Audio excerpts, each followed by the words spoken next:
पिछले महीनों देश भर में लिम्पी नाम की बीमारी ने किसानों और पशुपालकों को काफी परेशान किया। इस बीमारी ने बहुत सारी गायों, बछड़ों, बछियाओं को हजारों की संख्या में चपेट में लिया।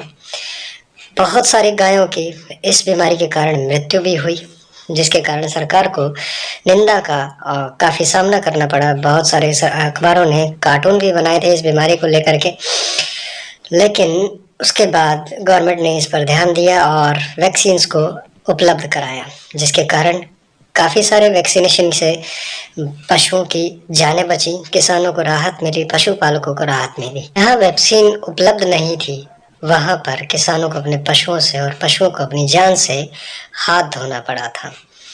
ये बीमारी इतनी भयंकर थी कि कई जगह तो सैकड़ों की संख्या में गायों को देखा गया था।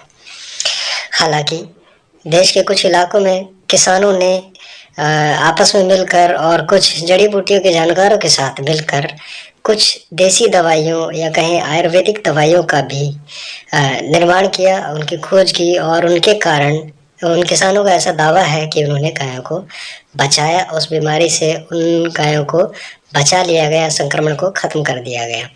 आइए मिलते हैं महेंद्रगढ़ हरियाणा के एक ऐसे किसान और पंसारी से जिन्होंने आपस में मिलकर गायों को बचाने के लिए कुछ इसी प्रकार की आयुर्वेदिक दवाई का निर्माण किया है। तो आइए सुनते हैं उन्हीं किसानों की जुबानी कि उन्होंने किस प्रकार गाय की जान बचाई। नमस्कार जी, मेरा नाम संदीप कुमार, गांव नीरपुर, तहसील नारनौल, डिस्ट्रिक्ट महेंद्रगढ़ का निवासी हूं। मेरी गाय है को लिम्पी डिजीज हो गई थी, जो कम से कम इसको 8 दिन हो गए हैं, और ये पूरे अपने आप थान में पसर गई थी। ना ये खड़ी हो पा रही थी, ना चर पा रही थी, और इसके शरीर पे छाले छाले हो गए थे। और फिर मैंने इसको 5 दिन से आयुर्वेदिक दवाई देने के बाद अब ये पूरी तरह से चर भी रही है, अपने आप खड़ी भी हो जाती है, पानी पी रही है, और सब कुछ अच्छी तरह इसको कर रही है। मतलब बिल्कुल। क्या क्या लक्षण नजर आए थे आपको? पैरों में सूजन आ जाएगा, ठीक है। शरीर पे दाने दाने छाले हो जाएंगे, पूरे शरीर पे, ठीक है, शुरू से लेकर आखिर पूरे शरीर पे दाने दाने हो जाएंगे, छाले हो जाएंगे, ठीक है। और इसकी जुगाली बंद हो जाएगी, ना ये चरेगी, और बुखार रहेगा, सिर में बुखार चढ़ेगा, और गाय सिर को दे ऐसे घुमा के मारेगी, दे दे के मारती रहती। फिर आपने इसका इलाज कैसे किया? विकी पंसारी जी को मैंने कॉल किया, अपनी गाय की फोटो भेज के उनसे सलाह मशवरा किया। जब उन्होंने मुझे सलाह दिया कि आप सनाए पत्ती, आंवला, काला जीरी और हल्दी, इन सभी को 150-150 ग्राम लेकर और 50-50 ग्राम की पुड़िया बनाकर अपनी गाय को दीजिए। आज आपकी गाय की कंडीशन क्या है? आज मेरी गाय की कंडीशन सबसे अच्छी है। दोस्तों, ये बहुत ही भयानक बीमारी है, लेकिन कुदरत जिस भी बीमारी को हमारे पास भेजती है उसका इलाज भी भेजती है। मैं पिछले 2 महीने से इस बीमारी का इलाज खोजने में लगा था। मैंने सैकड़ों गायों को ये जड़ी बूटियां देखी और इसका रिजल्ट बहुत ही सराहनीय आया। तो मैं आप लोगों को डिटेल से बताना चाहता हूँ।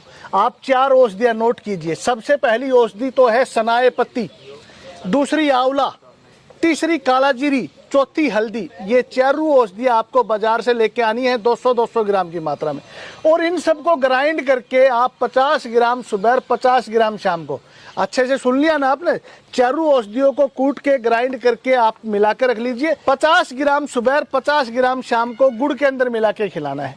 कंटिन्यू 8 दिन आपको ऐसा करना है, किसी भी तरह का साइड इफेक्ट नहीं है। और 8 दिन के बाद आप देखेंगे इस गाय को अब हमने औषधियाँ खिलाते हुए 5 दिन हो गए। 5 दिन में गाय आज बिल्कुल संपूर्ण रूप से ठीक है, खड़ी भी अपने पैरों पे हो गई है। गाय बैठ गई थी, उठना छोड़ दिया था, चरना भी छोड़ दिया था, जुगाली करनी भी छोड़ दी थी, और इसके पूरे शरीर पे दापड़ हो गए थे। बुरी तरह से गाय परेशान थी, लेकिन 5 दिन में 80% तक आराम है, और 7 दिन में पूरा आराम होने की उम्मीद है। और ये औषधि आपकी कोई भी गाय हो, किसी को भी खिला सकते हैं, कोई साइड इफेक्ट नहीं है, क्योंकि हल्दी, आंवला कुदरत का दिया हुआ, परमात्मा का दिया हुआ एक रसायन है जो पीतनाशक है। ये बीमारी पीत की है, पीतनाशक औषधियाँ आप इस बीमारी में यूज कीजिए। तो हल्दी, आंवला आप अपनी सभी गायों को खिलाइए। जिस भी गाय में ये बीमारी आई है उसमें काला जीरी और सनाए पत्ती मिला के खिलानी है, जिसमें नहीं आई है उसमें हल्दी और आंवला खिलाइए। ये बीमारी आपके फार्म पे आएगी नहीं। दूसरी सावधानी आपको क्या करनी है, आपके आसपास एक पेड़ मिलता है, नीम का पेड़, महा औषधि नीम। नीम के पत्ते आप जला के अपने जितना भी आपका फार्म है उस फार्म में उसकी दुआ दीजिए, ताकि आसपास के जितने भी वायरस हैं, मच्छर हैं, वो सभी खत्म हो जाएं।